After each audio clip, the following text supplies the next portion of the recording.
All right, whether you're a seasoned veteran or you're new to motorcycles, doing your own maintenance can be scary and daunting. But you know what else is? The bill that comes from the shop afterwards, and that can put people off from actually doing very important work. Now, there is some stuff that I would say, yeah, definitely let a professional take care of, but there are a few things you can do around your house with minimal tools, and it gets you more comfortable doing these things and taking the bike apart, and gets you more acclimated to seeing the inside of some of this stuff. Now, we're not going to go in too much depth, but I'm going to go through a few things that I would definitely do to keep your bike running as long as possible. Let's go. Now, the first thing that we're going to do, and that I suggest that you do quite often, is go around the bike and just check to make sure nothing's loose. There's a whole checklist of things you can do, pre-ride, post-ride, things like that. But every once in a while, I like to go around the bike and just make sure that there's no bolts loose or missing, cables, hoses, things like that. Everything looks like it should. Tighten up what needs to be tightened, and then replace what needs to be replaced. That's incidentally how I found out I'm missing some body panel bolts from the last time that it was at the shop. So you go around and you make sure that nothing is loose. Tighten up put your hand on every single nut, bolt, washer, whatever. Just to make sure everything's on the up and up. That's the easy one. We're gonna get that out of the way because that's something you should be doing quite frequently. All right, so before we get started on that, I'm gonna talk about two things I've been keeping on my bike at all times lately. One of them is a tire puncture repair kit. That's just handy to have. The other thing that's a new addition is one of these little tire inflators. This one's from Airmoto. They're not sponsoring the video, but I just thought, I've been using this for like a month now, and it's a pretty cool little device. If you haven't seen these, they're little air pumps that are rechargeable, and they're super compact. Like I can fit that in that tank bag in just one of the little pockets. The gauge on it is very accurate, and it has a purge valve. So if you're on a bike like mine, and you're gonna go into various types of surfaces, deflating your tires a little bit to an accurate degree, and then being able to pump it up, is pretty cool. Like I said, again, not sponsoring the video, but I thought it'd be pretty cool to show you the guys this little thing. I keep this on the bike at all times. Now, if you want a discount, you can use the code YankiRides 20 at checkout. I'll leave a link in the description. You should put one of these in your kit. There's no reason not to. It's pretty cool. Anyway, back to the maintenance. While you're at this step, you could also check your tires.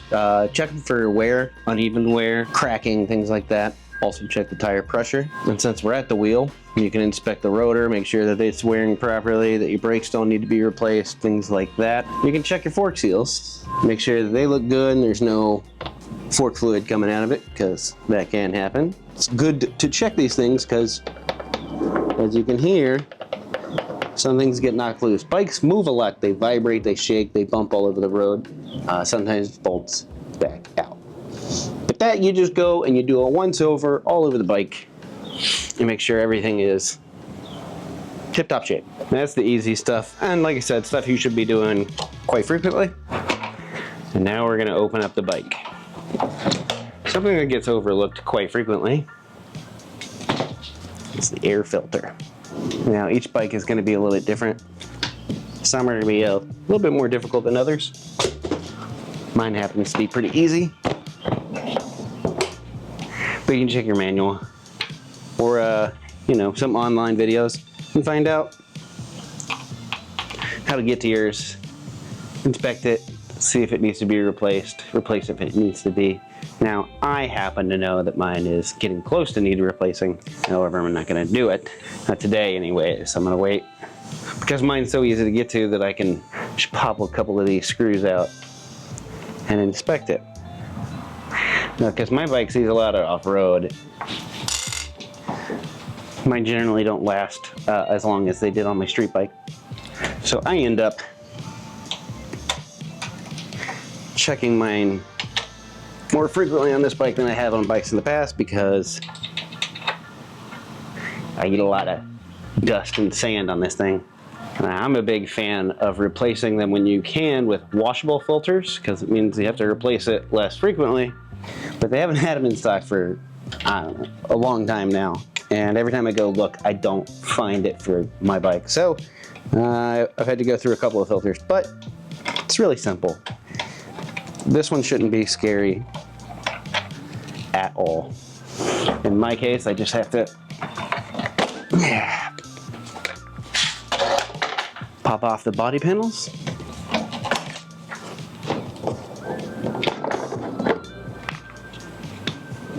It's kind of dirty, pretty gross.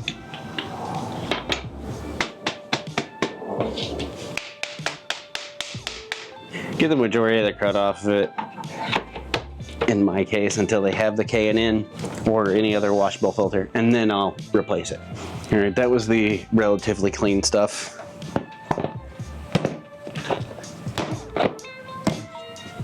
And now it's time to get dirty. Changing your oil, it's a little bit messy, but it's a fairly simple process. Just gotta make sure that you have the right tools for the job and everything that you need to complete it. Now, my particular setup is fairly easy because I have a skid plate on the bottom of my bike, as you can see right here, but that has 4 bolts. It allows me to easily take that off, and then I have access to the oil drain plug and the oil filter. Though it does look like I don't have a socket on the end of my oil filter. So we're gonna see if this thing was put in by some wiener, Gorilla Tight, or if I'm gonna be able to get that off with what I have available. They make special tools to take off oil filters. I don't have those, so we'll cross that bridge when we get to do it. But it's pretty simple. You just make sure, look at your specs to see how much oil it takes. So we're going to take all this stuff off and then drain the system, have an appropriate receptacle, and then change out the oil on this mug. Oh man, she's dirty down here. Gross. All right, let's take this thing on. It's really gross underneath here, so wear gloves. Just wear gloves.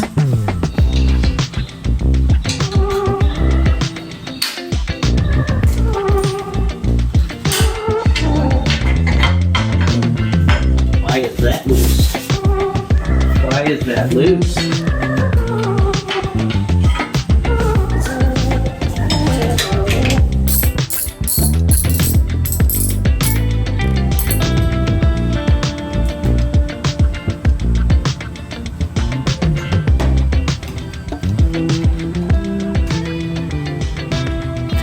We're just gonna let all that drain out.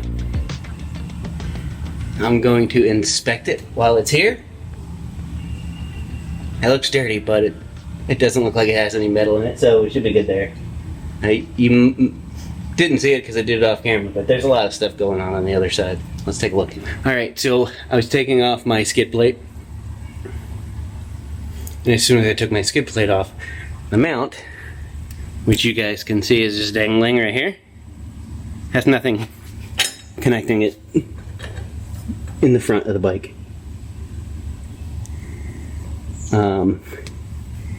There's also a bolt missing for the crash bars. So we're gonna let this run. It looks good. Doesn't look, I mean, it's dirty, but it doesn't look like it's got any metal in it. Let's do this. Okay, here's the scary part, and it does involve a hammer. Now, some of these you can get off of the socket. They have a little nub on the back of them. There's tools for this. I don't have the tool, but a screwdriver and a hammer, we're gonna make a mess, but we're gonna get that oil filter off. All right, this is a fantastic view. It's tight quarters. So, let me explain to you what I'm doing. Take a screwdriver, some paper towels, put it up against the old oil filter there, take a hammer and give it a little tap-a-rooney. slowly push on it using the screwdriver for leverage. Don't go ham, you could tear through it and it would be impossible to get off. Now, if you're not lazy and cheap like I am, you could buy this tool. That'll help you out greatly. But you can do this in a pinch. Alright, as you can see, you just punch that screwdriver through there and use the leverage on that. It's not ideal, but you know, you can do it. Now, you notice it makes kind of a mess. So, we want to make sure you get that oil, once it's done draining, get that oil from off your pipes, and just clean up the area around where the oil filter goes. We're going to let that finish up and then put the new oil filter on, which has a socket, and then we'll replace the oil. Everything is currently covered in oil, including your tiny little mic. Alright. Oh. It thought my motorcycle tire was a face. That's weird. Alright, so all the oil is strained out. So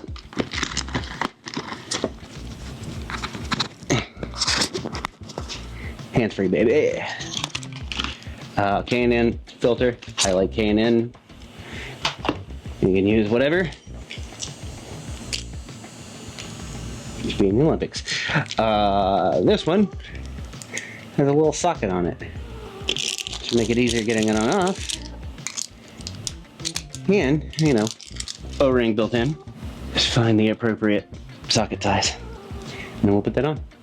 Now, you can pre-wet these. I do. I don't know the benefits of not doing it versus doing it. Pros and cons. It's just something I've always done. Take a little bit of oil, put it on the inside, pre-wet the filter, smear a little bit on the O-ring, and then screw the sucker on. No, I don't want to go too ham on this. But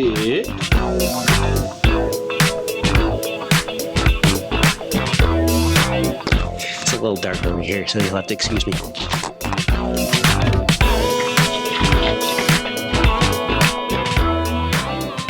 One more for good measure. And there you go. New oil filter. Now you gotta plug this sucker back up and then start filling her up with oil. Now it's not quite done being messy, so I would leave the oil pan underneath. But we're gonna get a funnel and the oil. I'm gonna put in 3 quarts. This takes 3 and some change, close to 3.5. I'm gonna put 3 in, let it settle, check the levels, and then we'll put the rest in and top it off. This part's fairly simple if you fill a cup of juice. The only thing is we gotta keep an eye on the sight glass, make sure that we're not overfilling it, because it's gonna be hard to take stuff out. It's easy to put it in. So we're gonna start with 3 quarts and then gradually add more until the sight shows that it is the appropriate level. I apologize for the way I look. It's like 90 degrees outside.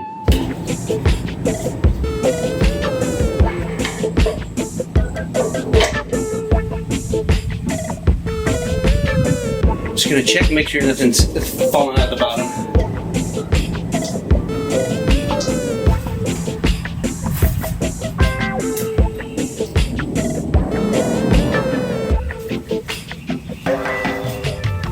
Alright, I got 3 quarts in there. What I'm gonna do is I'm going to close it up, start the bike for just a moment after it sits for about 5 minutes, and then check the sight level and then put the rest of it in.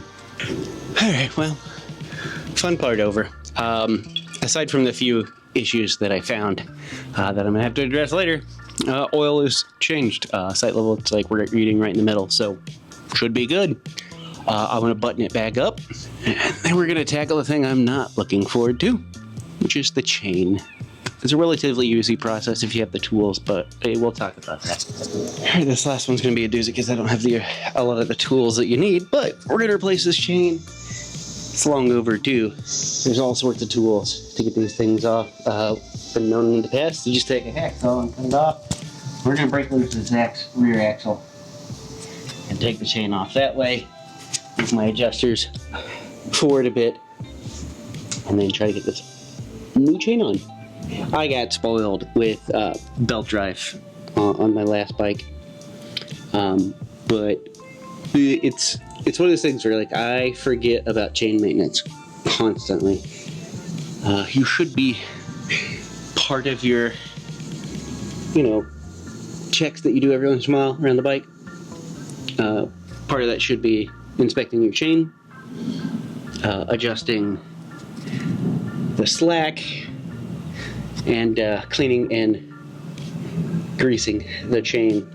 Generally, they say like every 600 miles or something like that for oiling this bad boy up, but sometimes I'll go 1,000 or more. But it definitely do as I say, not as I do. You should be checking that quite often, because if that thing breaks, it could be terrible. But I'm going to break this loose, get this old chain off, and then we'll go look at the new chain again.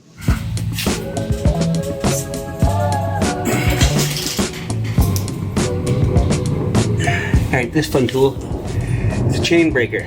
You use it to break chains. Go figure, right?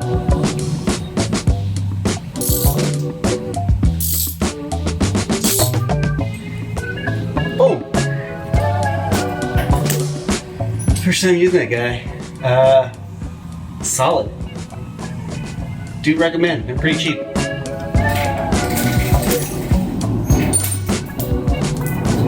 Alright, well, that's pretty painless. Those little tools are stay in the kit, man. That's pretty cool. It worked really well. Super simple. Now the hard part is just getting the new one put together and measured right, and then turn it on here. Alright, new chain. Same as the old. I do DID. There's several different types. This one is a clip style master link, so it's easy to put on and take off, so I'm led to believe. But we have to make sure the size is right, because each bike is different, and it'll tell you in your manual, it'll tell you how many links yours needs. And these only come in certain types of lengths. This one, I believe, in a 130. And I need a 122. So I'm just going to measure it out, break the rivet on that, get the length, and then put the master link in.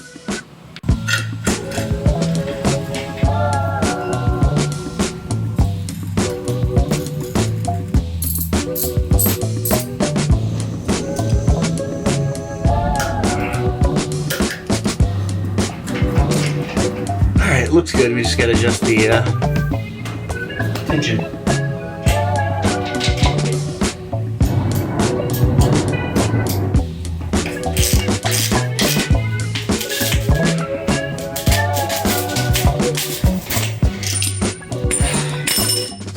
Okay, so like as you saw, that's not the easiest thing if you don't have the skills or the correct tools, but it's doable. I know it's one of those things where you could mess it up if you do it wrong, but like, there's only really a few ways to do it real wrong. Things won't go together. They're not lined up the way they should be, and it'll tell you that much. It is scary. The first time I ever worked on a bike of my own, I thought, alright, well there's just money I'm gonna have to end up paying. Or, worst case scenario, something falls off while I'm riding. But the more you do it, the more comfortable you get with doing it, the more likely you are to try out something new and a little bit tougher when it comes to working on your bike. So, give it a shot. Start small, start simple, get a couple wins under your belt, and then branch out. Be safe, be kind. I'll see you next time. Happy wrenching.